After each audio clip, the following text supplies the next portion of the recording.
বাংলাদেশের যে কোনো হোম সিরিজে উইকেটের দুই প্রান্তে ম্যাটে যে বিজ্ঞাপন দেওয়া হয় সেটা অত্যন্ত ঝুঁকিপূর্ণ। একেবারে সনাতন পদ্ধতিতে পেরেক ব্যবহার করে এখনো কার্পেট বসানো হয় গ্রাউন্ডে। যেই পেরেকে লেগে সিরিজের তৃতীয় ওয়ানডেতে হাত কেটে গেছে নাহিদ রানার, হাত হতে পারত আরো বড় দুর্ঘটনা।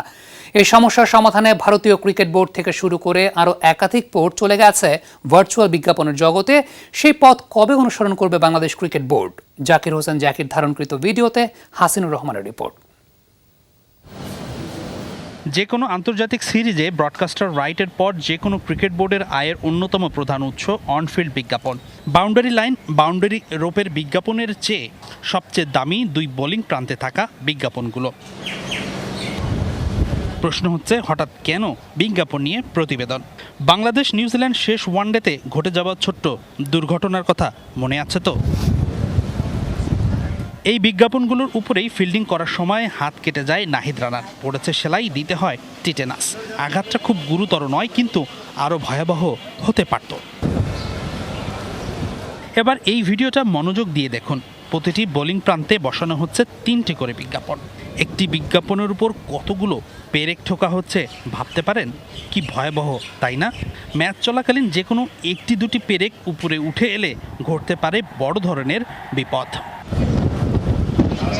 মাঠের লেগ এবং অফসাইডেও থাকে বিজ্ঞাপন, কিন্তু সেগুলো পেইন্ট করা হয়, ম্যাট বসানো হয় না। এখন প্রশ্ন উঠতে পারে, বোলিং প্রান্তে কেন পেইন্ট ব্যবহার করা হচ্ছে না?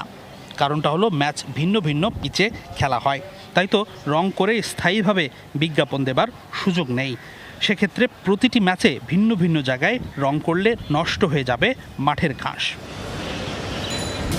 তবে কার্পেটিংয়ের এই প্রথাটা কেবল বাংলাদেশে নয়, সারা বিশ্বেই প্রচলিত, আইসিসি অনুমোদিত। কিন্তু এই বিষয়ে আইসিসির কিছু সেফটি গাইডলাইন আছে। এক্ষেত্রে সাধারণত পেরেক নয়, বিশেষ ফ্ল্যাট হেডেড গ্রিপার পেরেক ব্যবহার করা হয়। আরেকটি প্রথা হচ্ছে লুকোনো পকেটের ব্যবহার। এক্ষেত্রে পিন বা পেরেক মাটিতে ঢুকিয়ে দেবার পর এর উপর কার্পেটের কাপড় দিয়ে মুড়িয়ে দেওয়া হয়, ফলে খেলোয়াড়রা স্লাইড করলেও তাদের শরীরে পেরেকের স্পর্শ হয় না। কিন্তু আমাদের দেশে সেটা করা হচ্ছে না, অন্তত চট্টগ্রামে তো নয়। অনেক বোর্ড আবার ভিন্ন পন্থা ব্যবহার করে। শক্ত ধাতব পেরেকের বদলে শক্ত প্লাস্টিক বা নাইলন দিয়ে তৈরি বিশেষ পিন ব্যবহার করা হয়। সেই সাথে আঠালো টেপ বা হেভি ডিউটি স্টিকারের ব্যবহারও দেখা যায় কোনো দেশে। আইসিসির নিয়ম অনুযায়ী ম্যাচ শুরুর আগে ম্যাচ রেফারি বা আম্পায়ার এসে পরীক্ষা করে দেখবে বিজ্ঞাপনগুলো। সেই নিয়মের পালন করা হয় বাংলাদেশেও। তবে এই সমস্যার দারুণ এক সমাধান আছে, যা ইতিমধ্যেই করছে ভারতীয় ক্রিকেট বোর্ড থেকে শুরু করে আরও 2-1টি বোর্ড।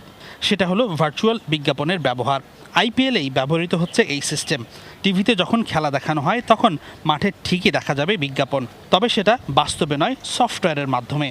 এটার ব্যবহার বিসিবি শুরু করলে বাড়তে পারে আয়ের পরিমাণ। সবচেয়ে বড় কথা, মাটিতে কোনো বিজ্ঞাপন না থাকায় খেলোয়াড়দের পাশাপাশি সুরক্ষিত থাকবে স্টেডিয়ামের ঘাস। ক্রিকেটার্স কামস ফার্স্ট, তামিম ইকবালের অ্যাডহক কমিটির মোটো নাকি এটাই। তাই তো ট্রেডিশনাল ঝুঁকিপূর্ণ এই বিজ্ঞাপনের প্রথাগুলো বাদ দিয়ে আসছে পাকিস্তান সিরিজে বিসিবি চাইলেই ঢুকে যেতে পারে ভার্চুয়াল বিজ্ঞাপনের জগতে। এটাই হয়তো সবচেয়ে নিরাপদ এবং গ্রহণযোগ্য সমাধান, তাই নয় কি? হাসিনুর রহমান, যমুনা স্পোর্টস, চট্টগ্রাম।